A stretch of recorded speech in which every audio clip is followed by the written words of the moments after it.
bersyukur karena Tuhan tidak pernah meninggalkan saya. Saya sungguh bersyukur karena Tuhan selalu memperhatikan, menguatkan dan meneguhkan iman percaya bagi saya sebagai ibu dan juga bagi bapak dan juga bagi keluarga kami, anak-anak kami. Saya menganggap dan meyakini bahwa ini bagian dari satu statement iman seorang ibu, iman seorang oma yang betul-betul menyandarkan hidupnya kepada Tuhan.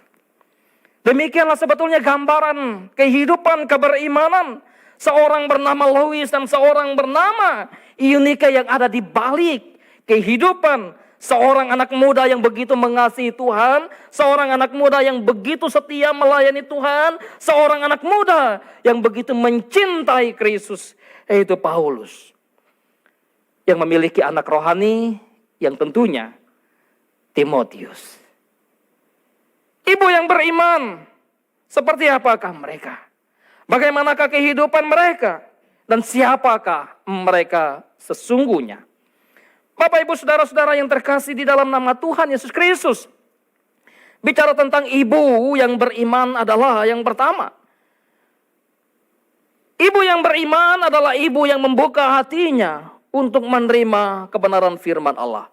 Ibu yang beriman adalah ibu yang percaya kepada firman Allah yang hidup, firman Allah yang benar, firman Allah yang menguatkan, yang mengubahkan hidup mereka, firman Allah yang menuntun hari-hari hidup mereka. Ibu yang beriman, ibu yang betul-betul menyerahkan hidupnya untuk percaya kepada Kristus sebagai sumber iman itu. Sebagai pemberi iman, sebagai penganugerah iman. Dan juga Kristus itu yang tempat dia bersandar. Allah itu yang tempat dia menyerahkan seluruh kehidupannya. Ibu yang beriman tidak menyerahkan kehidupannya hanya kepada hal-hal materi yang sementara dalam dunia ini. Hidup yang beriman dari seorang ibu tidak hanya menggantungkan hidupnya pada kekuatan fisiknya, tidak hanya sekedar menggantungkan hidupnya dan keluarganya kepada penghasilan suaminya, tidak hanya bergantung kepada harta benda, kekayaan, kepintaran, kecerdasan, tidak hanya bergantung kepada kekuatan yang fana, tapi hidup seorang ibu yang beriman betul-betul dia yang membuka hatinya, membuka hidupnya, membuka dirinya dan menyerahkan seluruhnya kepada pimpinan tangan Tuhan. Gambaran ibu seorang beriman bukan saja ada dalam diri Lois dan juga Eunike. Kalau kita memperhatikan di dalam bagian-bagian Alkitab lain, bagaimana seorang janda miskin dia mempersembahkan seluruh hidupnya, mempersembahkan seluruh nafkahnya kepada Allah.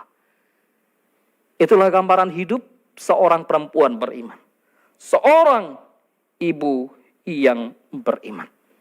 Oleh sebab itu di dalam tulisan yang tadi dibaca, kita baca secara bersama-sama dari tulisan Dr. Lukas, jelas menggambarkan tentang bagaimana Eunike dan juga bagaimana Lois. Mereka adalah orang yang telah percaya kepada Allah. Ibunya adalah seorang Yahudi yang telah menjadi percaya. Ibu dari Timotius, sedangkan ayahnya adalah orang Yunani.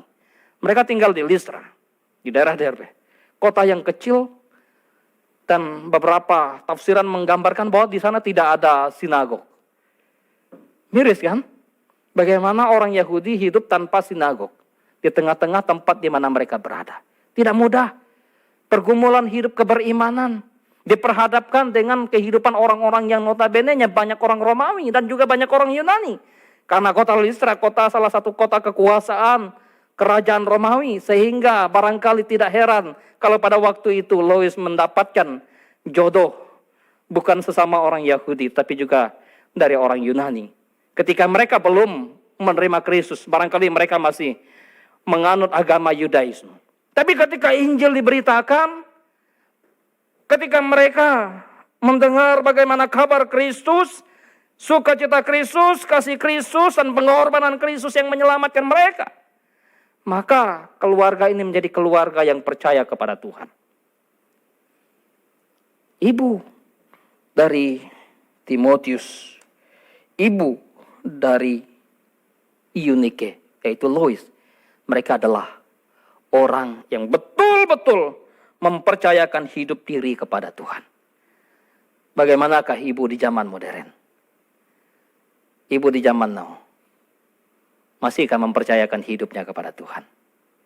Jangan-jangan hanya sekedar semasa pandemik ini karena situasi sulit. Waduh, kita berdoa nak, kita beribadah nak, kita beribadah. Tapi setelah nanti semua berjalan baik lagi, semua selesai, kehidupan kemudian normal, barangkali kita lupa lagi untuk mempercayakan hidup kepada Tuhan. Kita lupa lagi untuk menyerahkan, menyandarkan hidup kepada Tuhan. Semoga saja tidak. Dan biarlah situasi ini terus ingatkan kepada kita untuk terus menguji iman kita, memurnikan iman kita, dan membawa kita untuk terus berharap bersandar kepada Kristus Tuhan. Kalau kita membaca di dalam kisah perjanjian lama, ibu yang beriman, mereka selalu didasarkan pada satu pendengaran akan firman. Bagaimana Ruth, orang Moab, lalu berani berkata kepada mertuanya, kepada Naomi, Allahmu Allahku, Tuhanmu Tuhanku, bangsamu bangsaku. Dan ketika Rahab, orang Kanaan mendengar bagaimana Allah Israel, Allah yang mengeringkan laut ketika Israel menyeberangi laut. Waktu mereka keluar dari tanah Mesir dan bagaimana tanda-tanda mujizat-mujizat keajaiban yang dibuat oleh Tuhan Allah Israel. Maka ketika datang pengintai ke tanah Kanaan, ke Yeriko, maka Rahab berbicara kepada dua pengintai itu. Kami telah mendengar tentang Tuhan Allahmu. Oleh sebab itu, maka ketika engkau dan bangsamu mendapatkan tanah ini, mendapatkan negeri ini, mendapatkan kota ini, adakanlah perjanjian dengan aku. Selamatkanlah aku dan keluargaku. Mereka mendengar akan firman Allah. Mereka akan mendengar kebenaran tentang Allah. Itulah gambaran kehidupan ibu yang beriman. Dan ketika malaikat Tuhan datang kepada Maria, menyapa Maria, salam engkau hai Maria, sesungguhnya engkau akan mengandung. Dan ketika Maria bertanya, aku ini masih muda, belum berkeluarga, belum bersuami, Roh Kudus akan turun ke atasmu. Dan Maria berkata, jadilah padaku, aku ini hanyalah seorang hamba. Ibu bapak saudara-saudara yang terkasih dalam nama Tuhan Yesus Kristus, oleh sebab itu ibu yang beriman adalah ibu yang menyerahkan hidupnya kepada Tuhan. Itulah gambaran kehidupan seorang bernama Lois dan juga seorang bernama Eunike. Ibu yang beriman tidak hanya sekedar menyerahkan hidupnya kepada Tuhan, percaya kepada Tuhan, tetapi juga ibu yang beriman adalah ibu yang menjadi guru bagi anak-anak. Ibu yang menjadi guru bagi keluarga dalam mengajarkan kebenaran. Itulah yang dilakoni, yang dikerjakan oleh Eunike dan juga oleh Lois. Lois barangkali menjadi guru bagi Eunike. Ibu yang tua menjadi guru bagi ibu yang muda. Dan Lois maupun Eunike menjadi guru kebenaran bagi seorang bernama Timotius. Oleh sebab itu di dalam pasal yang ketiga, Paulus menuliskan di dalam ayat yang ke-14 dan ayat yang ke-15.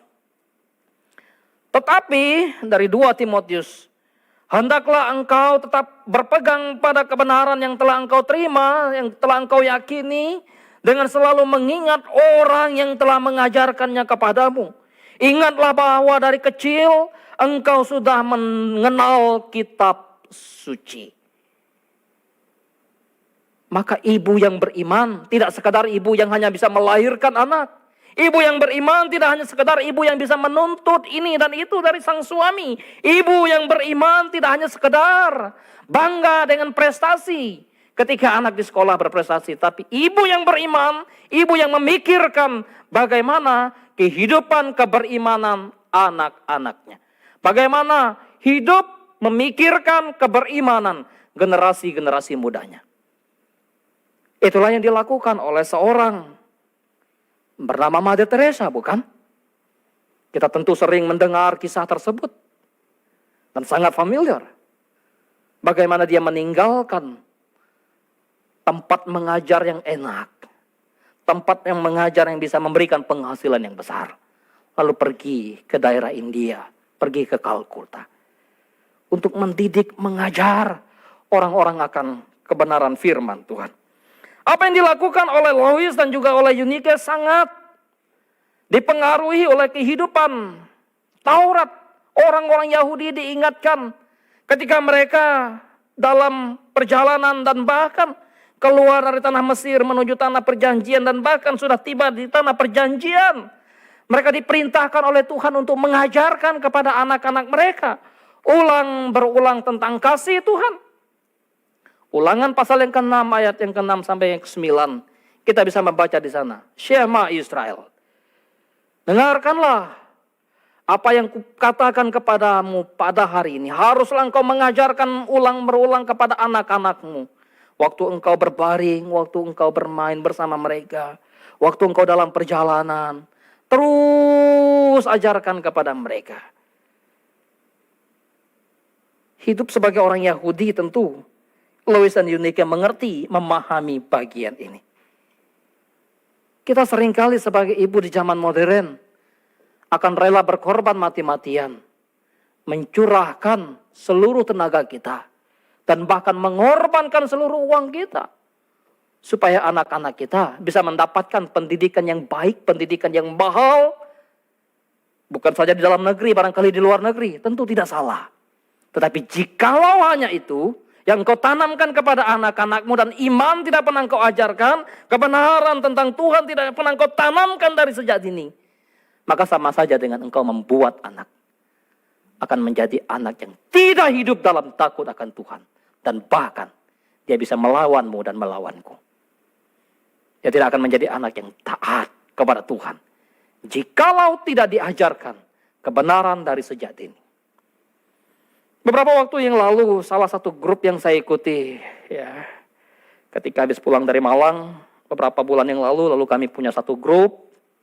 Lalu di grup itu, seorang anggota grup mengirimkan beberapa PowerPoint, dan salah satunya adalah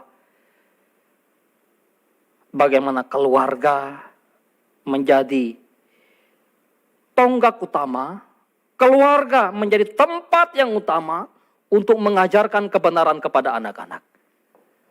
Seringkali kita menitipkan anak hanya kepada sekolah minggu lah. Setelah itu kita pulang ke rumah tidak mau tahu barangkali. Bagus, anak-anak diajar di sekolah minggu. Tetapi di dalam survei tersebut mengatakan bahwa 73,1% itu anak belajar kebenaran dari orang tua. Anak belajar kebenaran dari ayah dan ibu. Anak belajar kebenaran di rumah. Sisanya 16,sekian% itu hanya dari gereja, dari guru sekolah minggu, dari pendeta. Bayangkan, Bapak Ibu Saudara dikasihi Tuhan, kalau kita tidak menginvestasi kita untuk mengajarkan kebenaran kepada anak-anak, apa yang terjadi? Generasi yang tidak beriman, ketika tidak mengajarkan iman, maka generasi berikutnya akan sulit menjadi generasi yang beriman. Oleh sebab itu tanggung jawab kita bersama, tanggung jawab ibu, mama, oma, dan juga para wanita untuk mengajarkan kebenaran kepada anak-anak kita. Pak, gimana saya mau ngajar? Saya juga nggak tahu belajar, saya nggak pernah belajar, saya nggak pernah baca Alkitab. Miris ya. Beberapa waktu lalu sering seorang ibu ketika anaknya mau ujian, Pak Netsen, ayat ini di mana ya? Oh, kok cari ayat aja tanya pendeta. Umurnya sudah lumayan tua, sudah lama Kristen. Mau uji pendeta barangkali. Tak apa-apa sekarang gampang, Bu, saya bilang kan. Kalau hanya untuk cari ayat, Ibu baca Alkitab, sering-sering baca Alkitab. Kalau nggak ketemu baca Alkitab, carilah lewat searching. Kalau hanya sekedar untuk mencari ayat. Anak mau ujian, ibu tanya pendeta. Emang pendeta yang ujian untuk anaknya? Ya. Tampak kehidupan kita sebagai orang percaya, sebagai ibu yang seringkali tidak siap menghadapi pertanyaan dari anak-anak. Syukur kepada Tuhan, bagaimana pada hari ini kita belajar dan diingatkan oleh Ibu Lois dan juga Ibu Yunike. Ibu bapak saudara yang terkasih dalam nama Tuhan Yesus Kristus. Ibu yang beriman, ibu yang menunjukkan imannya yang nyata dari segala